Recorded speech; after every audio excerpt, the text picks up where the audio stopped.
Lima went on No Jumper and called Amanda a liar. Wow, so now we're really feeling the synergy with the No Jumper, Soft White Underbelly, Exploitation Dream Team. Isn't it amazing how much Scumbag 22 and Mark Laita have in common? They both run these extremely exploitive YouTube channels, interviewing people who have had incredibly tough lives, abusive lives, addiction, prison, the streets, all these things that these guys who are exploiting them have never experienced. And as you can clearly see through the way they operate their platforms, they have absolutely no compassion for these people. They are there to glorify their pain, to make entertainment out of their pain and their struggle. So that's why Adam and Mark have so much in common. They're the same person. They're both Hollywood douche fucks who exploit poor people on YouTube.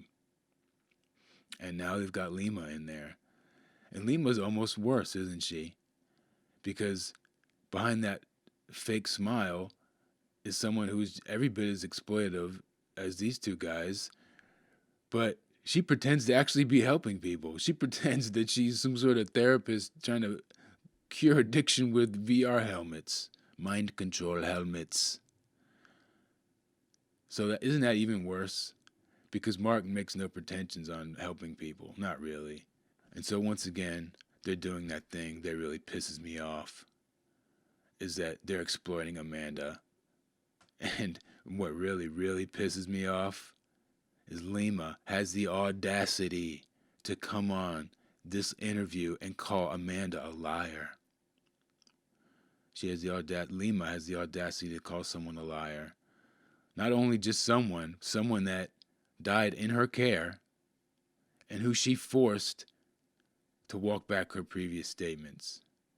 Now, for the record, that's the lowest thing that Mark has ever done. That's the lowest thing that Mark Laita and Lima Jevremovic ever did, was take Amanda. Because remember when Amanda was in her interviews, she ranted about whatever she felt like. And, Mark would try to steer the convo and she wasn't having it. But then all of a sudden, once they got her in rehab, they got control over her. Then they could force her to come on Soft White Underbelly and walk back those accusations against her father, who apparently they really, really like her father. That was the scummiest, lowest thing I've ever seen on YouTube. So probably the only interesting thing in this interview is we finally got the reveal story of how Lima met Mark and Soft White Underbelly. Wow. The big reveal. Here it is. Drrr. She emailed him. Yeah, that's what she said. She was brainstorming ideas for her business. And she said, hey, why don't I get one of the most popular shows on YouTube to feature me? I'll just cold call them, email them out of nowhere, and tell them my idea. And wouldn't you know, lo and behold, it worked. I'm sure Mark Laita's never been contacted by any real professionals, any real community-minded people. I'm sure he's never been contacted by them with good ideas. I'm sure Lima was the only one.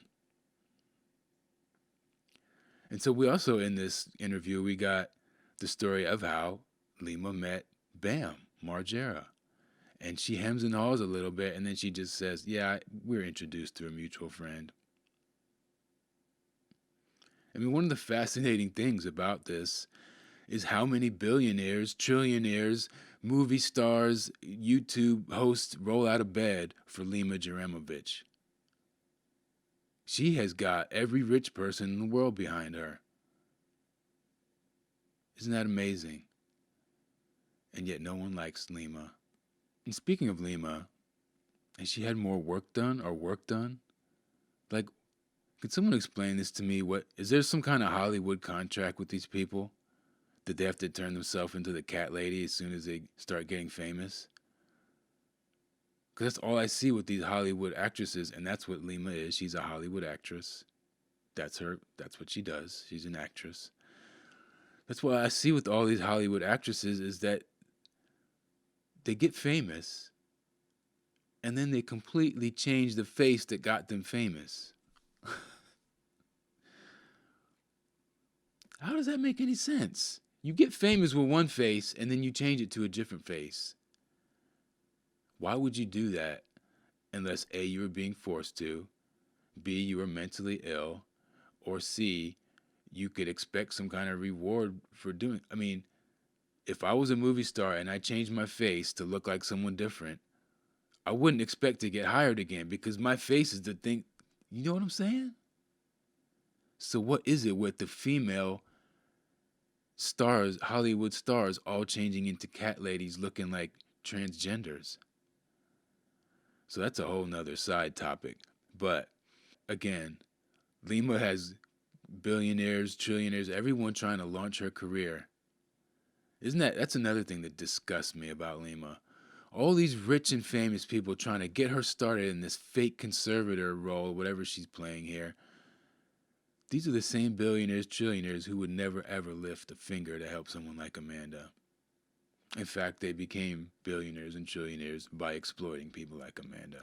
So Lima is just, in these circles where she's casually introduced to movie stars and Mark Laita and all these people and Bam Margera, who, for the record, I think is a complete scumbag.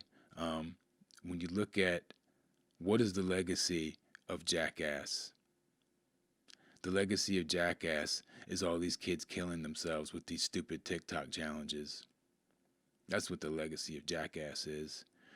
Doing the drink bleach challenge, the Tide Pod challenge, the shoot yourself in the head with a revolver challenge, the jump off a top story building. That's what these kids are doing today. That's pure Jackass, and they're doing it to get famous, to get likes, to get noticed. The same reason why Bam did it. He influenced these whole generation of suicidal idiots. So that's who Bam is. But it is interesting, again, how Lima is connected to all these people. And now I guess it's come out that she's married to some billionaire, so I guess that makes sense. But what doesn't make sense is why are they even doing any of this? Why are they even doing any of this? Lima's married to a billionaire. Why don't you just kick back? Why are you trying to launch this fake career as a celebrity? What is this? What is this supposed to be? I really, really don't know. But I'm sure it will be revealed. So anyways, in closing, I just would like to take a look here at the comments section because, as you know, I'm as much interested in what the audience thinks as the show.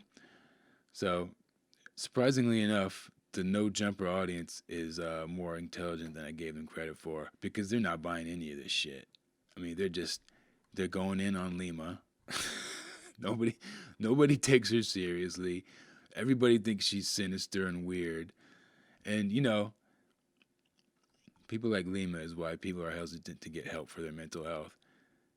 This doesn't look good for No Jumper, Scumbag 22, because his audience is probably wondering why the hell he's even doing this. And it loses credibility with them.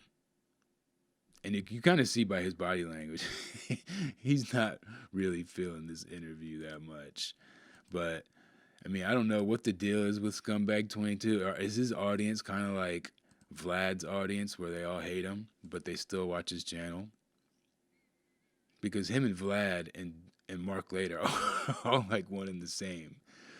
They have these channels where people are interested in the content, but they just cannot stand the people who are running the channels. So that's an interesting phenomenon in and of itself. So in closing, these people are still exploiting Amanda, exploiting her death, shamelessly, lying. Who knows what else they're doing? It's the Great Plague.